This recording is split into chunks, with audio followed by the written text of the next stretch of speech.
Stop. What you're about to hear isn't a legend, it's hidden history. Picture this: a medieval monastery, thick stone walls, absolute silence, a strict vow of purity sworn before God.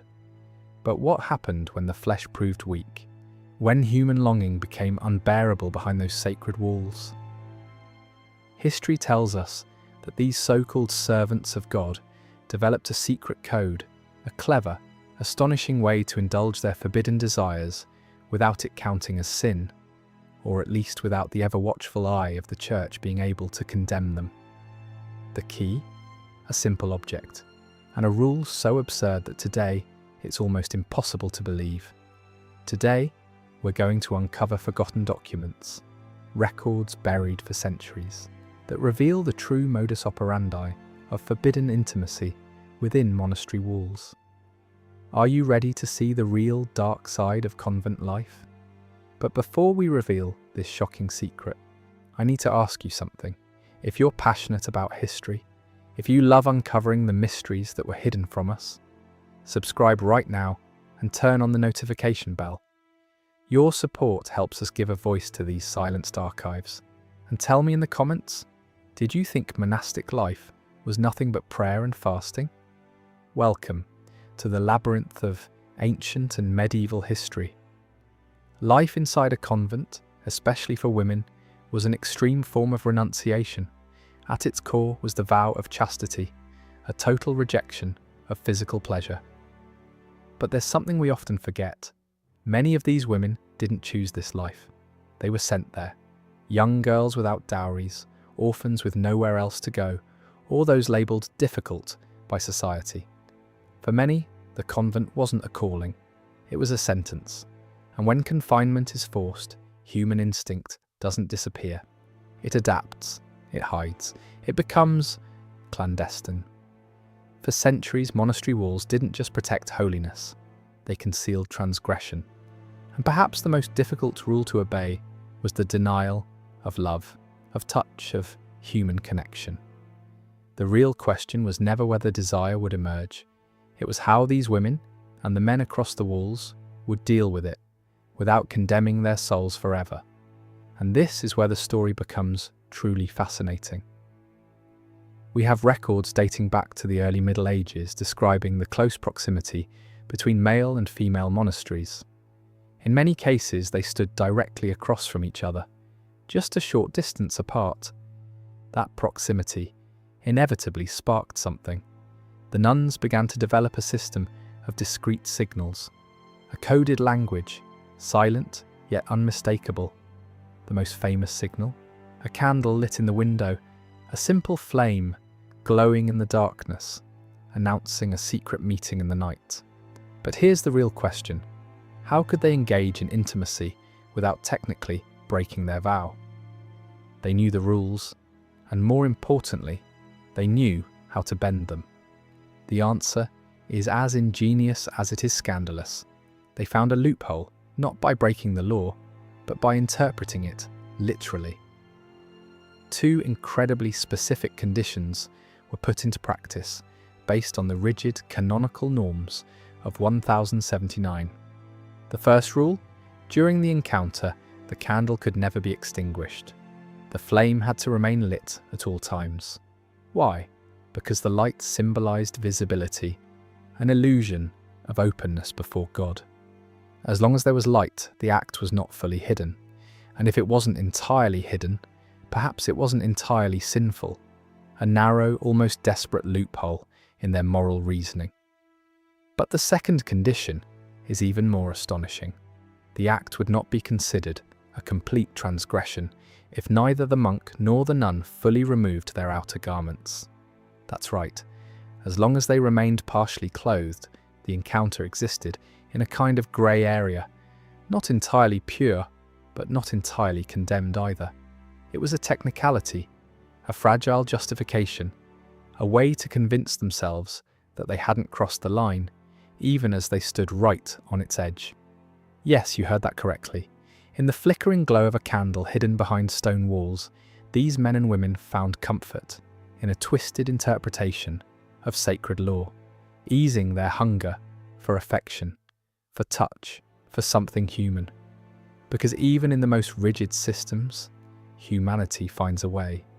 But not all forbidden desires required someone from the monastery across the way.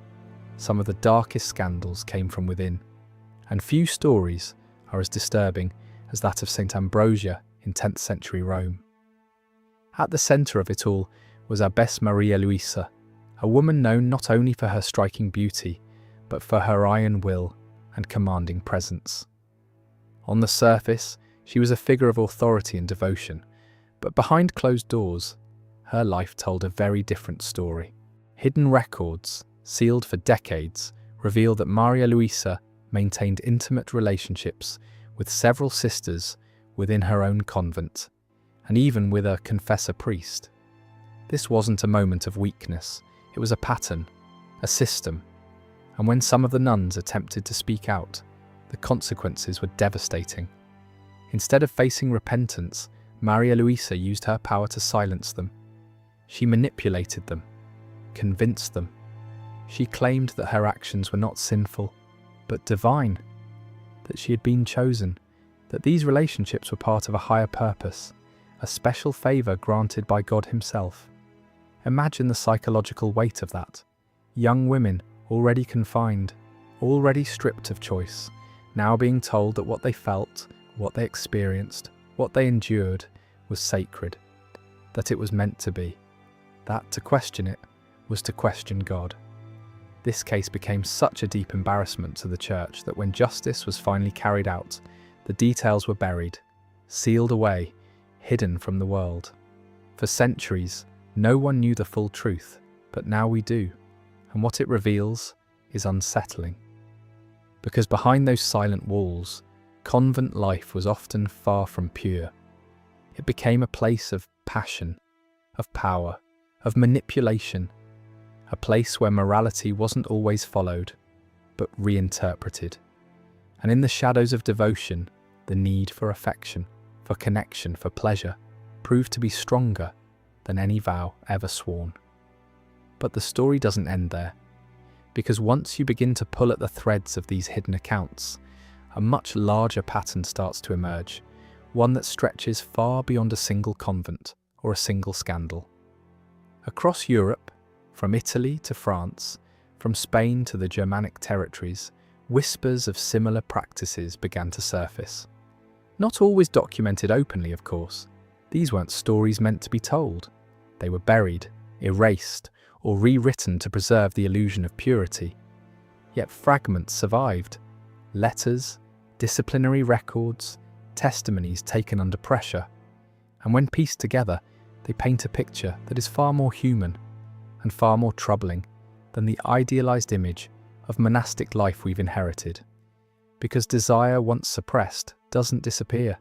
It transforms, it adapts, and sometimes it finds structure. In several accounts, historians have uncovered evidence of informal networks forming within convents, quiet alliances between nuns who shared secrets, protected each other, and maintained a delicate balance between obedience and rebellion. These weren't chaotic outbursts of passion. They were organized, calculated, carefully hidden beneath layers of ritual and routine. Daily prayers, communal meals, hours of silence, all of it created the perfect cover. A life so rigid, so predictable, that deviations became almost invisible, as long as they were subtle enough, and subtlety became their greatest weapon. A touch held a second too long, a glance that lingered, a message passed not through words but through gesture. In a world where everything was restricted, even the smallest act of connection carried enormous weight, and over time, these small acts grew into something more. There are records describing shared sleeping quarters where boundaries blurred in the darkness, where emotional dependence slowly evolved into physical intimacy, where companionship, initially innocent, became something far deeper. And perhaps most striking of all, many of these women didn't see themselves as sinners. Not entirely, because within the walls of the convent, a different logic began to take shape. A logic where intention mattered more than action, where affection could be framed as spiritual closeness, where physical contact, if not fully acknowledged, could exist in a kind of moral limbo. It wasn't just about breaking rules, it was about redefining them. And this reinterpretation wasn't limited to relationships between nuns. In some documented cases, priests and confessors played a central role in reinforcing these blurred boundaries. Think about it. The confessor was meant to be a guide, a moral authority, someone who listened, who judged, who absolved. But what happens when that authority becomes compromised? When the very person responsible for identifying sin begins to justify it? There are testimonies suggesting that certain confessors encouraged emotional dependency, that they blurred the line between spiritual guidance and personal attachment, and in the most extreme cases, that boundary disappeared entirely. Confession became not just a place of repentance, but a space of vulnerability that could be exploited, a whispered admission, a moment of weakness, a need for comfort. And suddenly the structure designed to enforce discipline became the very thing that enabled transgression. It's uncomfortable to confront, but it's part of the historical record, and it forces us to ask a difficult question. How much of what we believe about the past is shaped by what was allowed to survive? Because for every documented scandal, there are likely dozens that were never recorded or deliberately destroyed. The Church, like any powerful institution, understood the importance of control, not just over behaviour, but over narrative. When incidents threatened that control, they were handled quietly, internally, removed from public knowledge. Punishments were often issued behind closed doors, transfers, forced relocations, or in some cases, complete disappearance from records. And yet, traces remained. Enough to suggest that what we're seeing isn't an exception, but a pattern, a recurring tension between imposed purity and undeniable humanity. And perhaps that's what makes these stories so compelling. Not the scandal itself, but the contradiction. Because these were not inherently immoral people. They were individuals placed in an environment of extreme restriction, cut off from the outside world, denied basic human experiences, and expected to maintain a level of discipline that defied natural instinct. Some succeeded, many struggled, and others found ways to cope. Ways that existed in the shadows. Ways that bent the rules without fully breaking them, or at least without admitting that they had.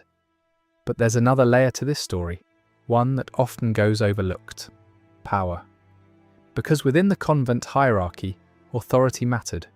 Abbesses like Maria Luisa held immense control. They dictated daily life, enforced discipline, and shaped the spiritual direction of the community. And when power is concentrated in a closed environment, it can become dangerous. There are accounts suggesting that certain leaders used their position not just to maintain order, but to manipulate it, to decide which actions were punished and which were ignored, to protect allies, to silence opposition, to redefine morality in a way that served their own interests. In these cases, the convent stopped being a place of devotion and became something else entirely, a controlled world where truth was flexible, where obedience was demanded, but not always reciprocated, and where those at the top could reshape reality itself. It's a pattern we've seen throughout history: isolation, authority, secrecy. Combined, they create the perfect conditions for systems that operate beyond accountability. And the medieval convent, despite its sacred purpose, was not immune to that reality. But perhaps the most haunting aspect of all this is how normal it may have felt to those inside. Because when you live your entire life within walls, when your world is defined by a single structure, a single set of rules, a single authority, your perception shifts. What would seem shocking from the outside becomes routine on the inside. Boundaries move, standards adjust, and slowly, almost imperceptibly, the extraordinary becomes ordinary, the forbidden becomes justified, and the silence becomes absolute. Which brings us back to that flickering candle in the window, a small flame, barely noticeable from a distance. But for those who understood its meaning, it was everything. A signal, a risk, a quiet rebellion against a life of total restraint. Because in the end, these stories aren't just about scandal. They're about human nature, about what happens when desire meets restriction, when rules clash with instinct, when people are asked to deny something fundamental to who they are. Some resist, some break, and some find a way to exist in between, hidden, unspoken, but undeniably real. And yet, even with all of this, we've only scratched the surface. Because the deeper we go into these records, the clearer it becomes that what happened inside these walls wasn't just a series of isolated incidents. It was a reflection of something much larger, a system under pressure, a structure built on ideals, struggling to contain reality. By the late Middle Ages, concerns about discipline within religious communities had already begun to surface. Church authorities were not blind to the growing number of irregularities. Reports of misconduct, of broken vows, of moral deviations began to circulate more frequently. But here's the problem. Admitting the scale of the issue would have meant questioning the very foundation of monastic life. And that was unthinkable. So instead, the response was often selective. Certain cases were addressed publicly, usually the most extreme ones, the ones that could no longer be hidden. These were used as examples, warnings, proof that the system could correct itself. But the majority, they remained in the shadows, handled quietly, contained. Because preserving the image of purity was just as important, if not more important, than enforcing it. And this is where history becomes complicated.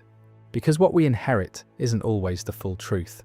It's a version of the truth, filtered through centuries of control, omission, and careful storytelling. The ideal convent life, peaceful, devout, untouched by temptation, was not entirely false, but it wasn't complete either. It was a narrative, and like all narratives, it left things out. Now imagine being a young woman entering this world.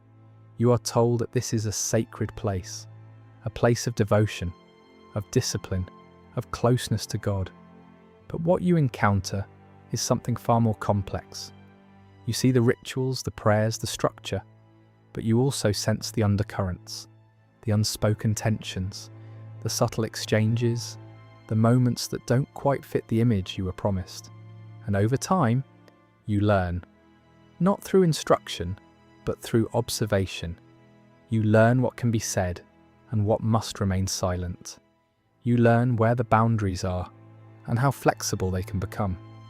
You learn that survival in this environment isn't just about obedience, it's about awareness, adaptation, and sometimes complicity. Because silence in many cases wasn't just enforced, it was shared. A collective understanding that certain things were better left unspoken. Not because everyone agreed with them, but because speaking out carried consequences. Severe ones, isolation, punishment, or worse, complete erasure. So people adjusted. They navigated the system. They found their place within it, whether that meant strict adherence, quiet resistance, or something in between. And that in-between space is where many of these stories live. Not in open rebellion, not in perfect obedience, but in that grey area where human behaviour becomes hardest to define. And perhaps that's what makes it so difficult to confront, because it challenges the simplicity we often want from history. We want clear categories, right and wrong, sacred and profane, obedience and sin. But reality rarely fits into those boxes, especially in environments built on absolute expectations. The convent was meant to represent spiritual perfection, but it was inhabited by human beings. And human beings are never perfect. They feel, they desire, they struggle. And when those natural impulses are placed under extreme restriction, they don't vanish, they find expression, sometimes quietly, sometimes creatively, and sometimes in ways that blur the line between devotion and defiance. Even the candle, the symbol we began with, takes on a deeper meaning when you look at it this way. At first, it seems like a loophole, a technicality, a way to justify something forbidden. But maybe it was more than that. Maybe it was a compromise, a fragile attempt to reconcile two opposing forces, faith and humanity, a way to hold on to belief while still acknowledging desire, to remain within the system without fully surrendering to it. Because for many of these individuals, leaving wasn't an option. Their lives were bound to these walls, their identities shaped by them. So instead of escaping, they adapted. They created spaces, however small, however hidden, where they could still feel something real. Connection, affection, warmth, things that no rule, no vow, no structure could fully erase. And in doing so, they revealed something timeless, something that extends far beyond the Middle Ages, that no system, no matter how strict, how sacred, how controlled, can completely suppress what it means to be human. Not forever. Eventually, it surfaces, in whispers, in gestures, in flickering lights behind closed windows. So the next time you imagine a medieval convent, don't just picture silence and prayer, picture complexity, tension, hidden lives unfolding behind stone walls. Because history isn't just made of what was written, it's also made of what was hidden. And sometimes, what was hidden tells us far more than what was ever allowed to be seen. And now the question is yours to answer. When devotion demands the impossible, what do people choose to protect? Their faith or their humanity?